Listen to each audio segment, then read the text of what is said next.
चंद हफ्तों के तातुल के बाद आज अमन मुज़ाकरात वापस पटरी पर आ गए हैं। दोनों कमेटियां बज़ाहिर लगता है कि मुत्तफिक हैं कि अब फैसलों का वक्त आ गया है, लिहाजा उनका किरदार अब महदूद हो जाएगा। जारी हमलों की बाबत मौलाना समीउल हक ने कौम से सब्र की अपील की।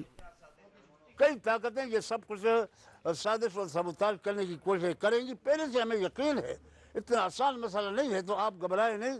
जब तक निशानदेही न हो तो तालिबान पर हम उंगली नहीं उठा सकते। कमेटियों का मुस्तकबिल क्या होगा, इस पर सूरत हाल अभी वाज़ेह नहीं।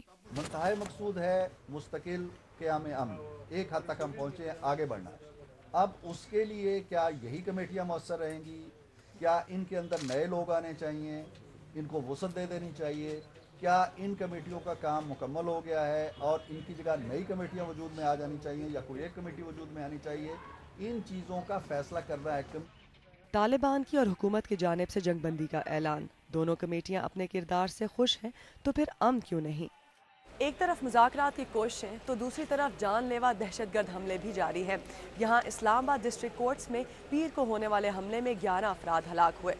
तालिबान ने लाताल्लुकी का इजहार किया, मगर क्या तालिबान इस हमले में मुलविस थे या नहीं, इसका कोई सबूत नहीं। इस हमले के 2 मुजरमों के खाके तो जारी हो गए, मगर मुकम्मल तहकीकात अभी तक सामने नहीं आई। अपनी आंखों से जानलेवा हमलों को देखने वाले मुज़ाकरात को बेमायनी समझते हैं।